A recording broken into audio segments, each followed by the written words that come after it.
We must have a working economy, and we want to get it back very, very quickly. And that's what's going to happen. The president has repeatedly made clear he is eager to kickstart the economy, get at least parts of the country, perhaps regions of the country, open soon. And this week, many on Fox News are echoing that sentiment. Given how off the models were from the outset by a factor of 10 at the upside, why are states like California even in shutdown anymore? Every politician, myself included sometimes, is just dancing around the issue. The American people get it. What? We got to reopen, and when we do, the coronavirus is going to spread faster, and we got to be ready for it. If you look at those numbers and see the comparable, we're going to have fewer fatalities from this than from the flu. For this, we scared the hell out of the American people. We lost 17 million jobs. We put a major dent in the economy. We closed down the schools. You heard Dr. Oz say we probably didn't have to do that.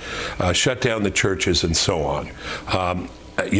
This was not and is not a pandemic. 45,000 people a year die from automobile accidents, 480,000 from cigarettes, 360,000 a year from swimming pools, but we don't shut the country down for that. But yet we're doing it for this.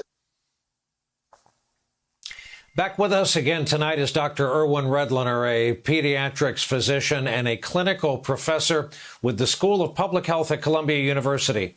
Also happens to be the director of Columbia's National Center for Disaster Preparedness with an expertise in pandemic influenza. Doctor, before we start our discussion, you might have heard Dr. Oz's name invoked there. His comment got the most return comments today. We'll play that, talk about it on the other side. Yeah, I tell you, schools are a very appetizing opportunity. I just saw a nice piece in The Lancet arguing that the opening of schools may only cost us 2 to 3% in terms of total mortality. And, that's any life is a life lost. But to get every child back into a school where they're safely being educated, being fed, and making the most out of their lives with a theoretical risk in the backside, it might be a trade-off some folks would consider.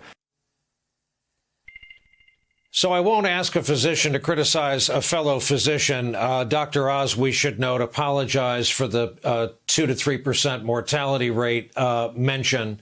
But, Doctor, it occurs to me that sometimes in hushed tents on the eve of an invasion, generals will talk with each other about anticipated casualties. It's a grisly business. We seem to be taking part in a grisly business as part of the public discussion, which would feel a lot better if it weren't fueled by very personal politics. Yeah, Brian, I listened in really amazement, I'd say, / shock to what Dr. Oz had to say, and also Bill Bennett and the other commentators that you show those clips of. And they need to read a little history, starting with the Spanish flu of 1918. And really understanding just how dangerous this is. And they also want to maybe make a couple of visits to some of New York City's or Atlanta's or New Orleans hospitals where there's absolute calamitous problems and challenges going on. I think it's completely disconnected from reality to hear people minimizing what we're going through. And I think, 9,000 plus doctors and nurses and hospital workers have been admitted to the hospital, some in critical condition, some have died. This is a massive problem. It's a global problem, and it's not over. And I fully expect that we'll get at least a second wave of this sometime in the fall and into the winter. This is going to be a very long haul. I've called this, there may be some light at the end of the tunnel, but it's a very long tunnel. And the light there is a vaccine. And until we get that vaccine, we're going to be continuing to face a major public health global calamity, Brian. Hey there, I'm Chris Hayes from MSNBC. Thanks for watching MSNBC on YouTube. If you want to keep up to date with the videos we're putting out, you can click subscribe just below me or click over on this list to see lots of other great videos.